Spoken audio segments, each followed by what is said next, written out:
ये कहानी एक औरत की है।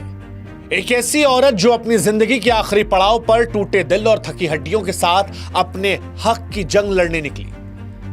लेकिन ये कहानी सिर्फ उस औरत की नहीं है, ये उस तूफान की दास्तान है जिसने हिंदुस्तान की नींव को हिलाकर रख दिया। इस औरत को लेकर एक ऐसा फैसला हुआ जिसने सियासत के तख्त को पलट दिया, मंदिर का ताला खुलवा दिया, इस मुल्क को दो धड़ों में बांट दिया। यह कहानी शाहबानों की है, यह कहानी भारत की है।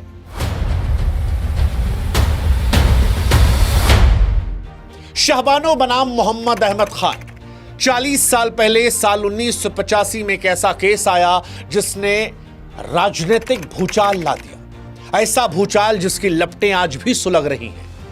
वो ताला खुलना, वो दंगे होना, वो वोटों का सफाया होना, सब कुछ उस एक औरत की पुकार की वजह से। हिंदुस्तान में बंबई दंगों से लेकर गुजरात दंगों तक, दाऊद इब्राहिम से लेकर नेताओं की सियासत तक, सब कुछ उस औरत की पुकार की देन रहा।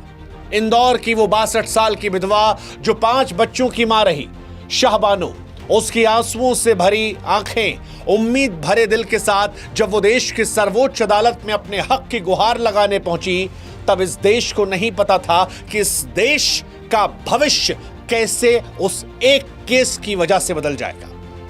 वो कोई साधारण औरत नहीं थी, ना उसका केस कोई मामूली था। ये वो जंग थी जिसने हिंदुस्तान को झकझोर कर रख दिया। एक ऐसा फैसला आया जिसने राजीव गांधी की सरकार को घुटनों पर ला दिया। और सच कहें तो इस फैसले के बाद जो कुछ हुआ, उसके बाद आज तक कांग्रेस यूपी बिहार से गायब है। कांग्रेस को इस केस ने यूपी बिहार से मानो निस्तनाबूद कर दिया। राम मंदिर की राह को इसी केस ने खोल दिया। वो देश जहां इस्लाम खतरे में है, वहां से हिंदू खतरे में है तक इस एक औरत की आवाज ने हिंदुस्तान को 2 हिस्सों में बांट दिया। और 40 साल बाद अब एक बार फिर उस केस की चिंगारी फिर से सुलग रही है। 7 नवंबर 2025 को एक फिल्म आने वाली है जिसका नाम है हक। यामी गौतम, इमरान हाशमी उस दौर को फिर से जिंदा करने जा रहे हैं। हमें लगा कि जब एक बार फिर से इस कहानी को दोहराया जा रहा है तो क्यों ना इस कहानी को हम आपको बताएं, क्योंकि ये फिल्म सिर्फ अतीत की कहानी नहीं बल्कि आज के भारत के नफ्स को भी टटोलती है, जहां पर यूनिफॉर्म सिविल कोड की गूंज एक बार फिर सुनाई पड़ेगी और फिर शाहबानों के संघर्ष, उस फैसले के असर और उस तूफान का जिक्र होगा जिसने भारत को हमेशा हमेशा के लिए बदल दिया। शाहबानों की कहानी को सुनना है, समझना है तो शुरू से सुनना समझना पड़ेगा। और आपको हमें व्हाट्सएप पर फॉलो भी करना पड़ेगा ताकि हमारा आपका रिश्ता भी मजबूत होता रहे, ये कहानियों का सिलसिला आप तक यूं ही पहुंचता रहे। व्हाट्सएप चैनल का लिंक जो है हमने कमेंट सेक्शन में दे रखा है, डिस्क्रिप्शन में दे रखा है, जुड़िएगा जरूर। आप शुरू करते हैं शाहबानों से।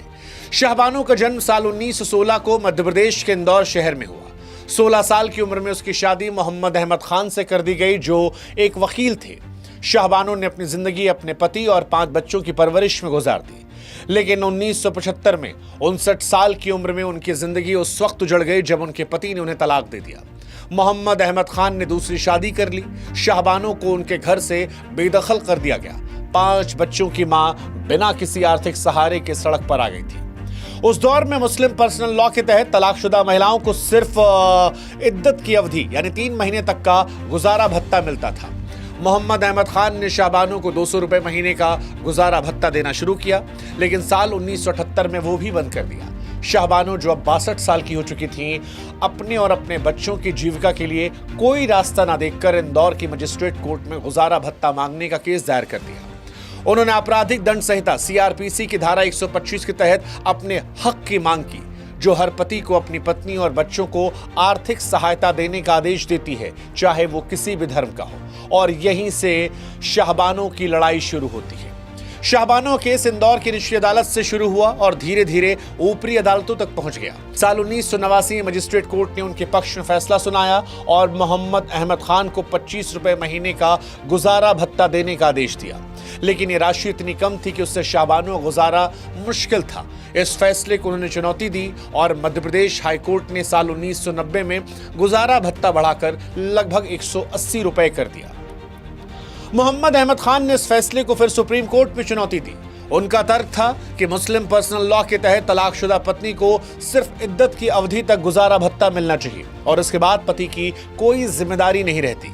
अब ये मामला सिर्फ शाहबानो और उनके पति का नहीं था, ये धर्म, कानून और संविधान के टकराव का प्रतीक बन गया था। फिर आई वो तारीख जिस दिन सुप्रीम कोर्ट का ऐतिहासिक फैसला हुआ।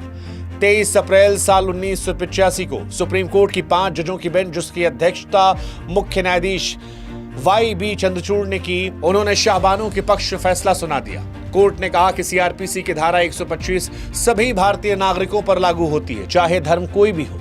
मुस्लिम पर्सनल लॉ को इस धारा के यूपर प्राथमिकता नहीं दी जा सकती। कोर्ट ने मोहम्मद अहमद खान को शाहबानो को 500 रुपए महीने का गुजारा भत्ता देने का आदेश दिया। इसके साथ ही कोर्ट ने टिप्पणी की कि यूनिफॉर्म सिविल कोड लागू करने की जरूरत है ताकि सभी धर्मों के लिए समान कानून बन सके। ये फैसला न केवल शाहबानो के लिए जीत था, बल्कि ये भारत के संविधान के समानता के सिद्धांत की भी जीत थी। लेकिन इस फैसले ने एक ऐसी आग को भी भड़का दिया जिसने पूरे देश को अपनी चपेट में ले लिया। सुप्रीम कोर्ट का यह फैसला आते ही देश में हंगामा मच गया। मुस्लिम कट्टरपंथी संगठनों और नेताओं ने इसे इस्लाम के खिलाफ करार दिया। All India Muslim personal law board ने कहा कि यह फैसला शरीयत में दखल देता है। देश भर में प्रदर्शन शुरू हो गए। इस्लाम खतरे में है का नारा गूंजने लगा। दूसरी तरफ हिंदू संगठनों ने इस फैसले को समानता की जीत के तौर पर देखना शुरू किया और इसे यूनिफॉर्म सिविल कोड की दिशा में पहला बड़ा कदम बताया। उस समय देश में राजीव गांधी की सरकार थी, जिन्होंने 1984 के चुनाव में भारी बहुमत से जीत हासिल की थी।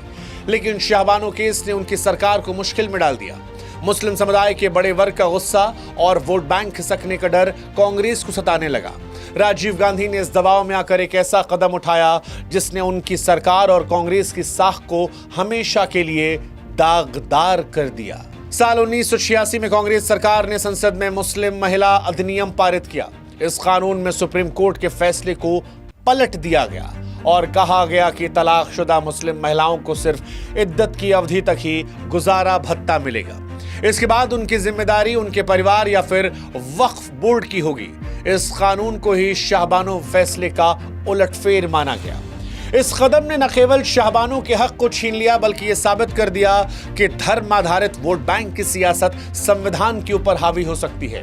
लेकिन इस फैसले की कहानी सिर्फ यहीं तक नहीं थी और इसका असर भी सिर्फ यहीं तक नहीं था।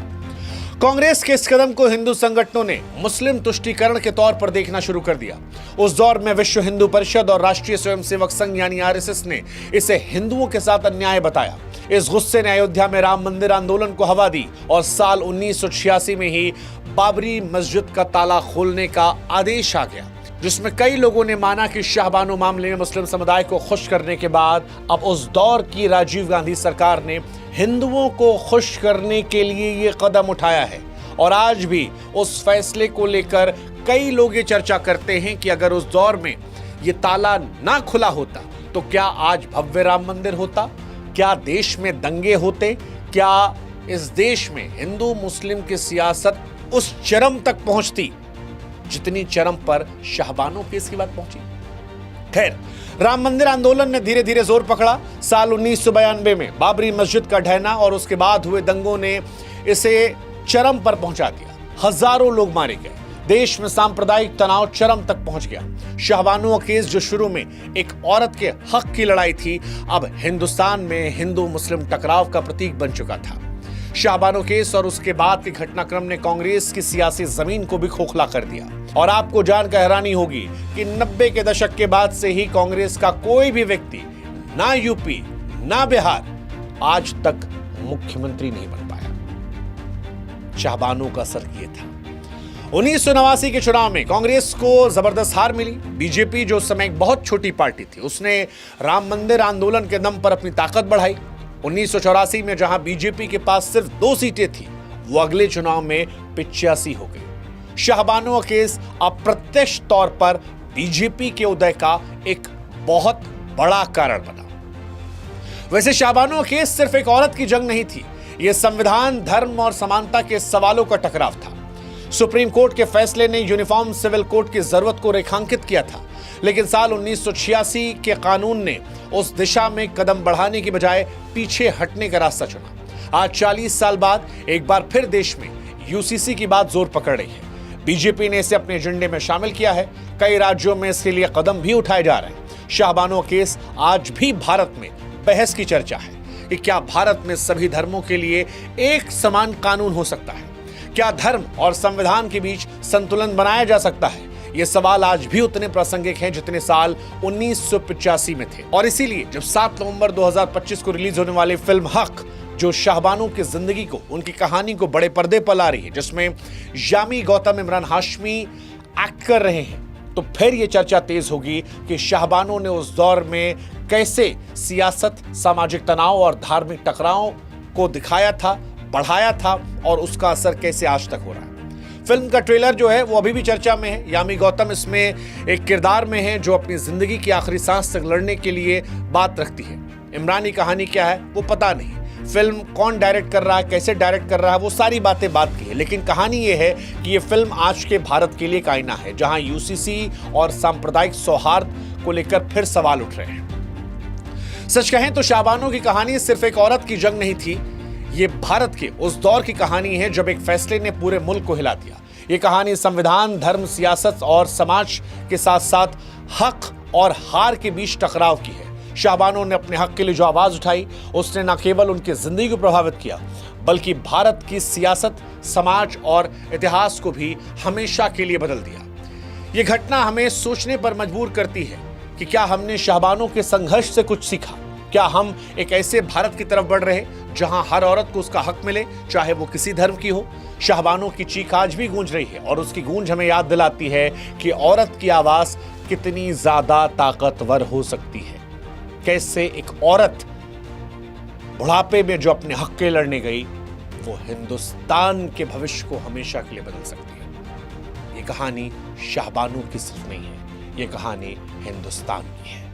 जय हिंद, जय भारत, नमस्कार।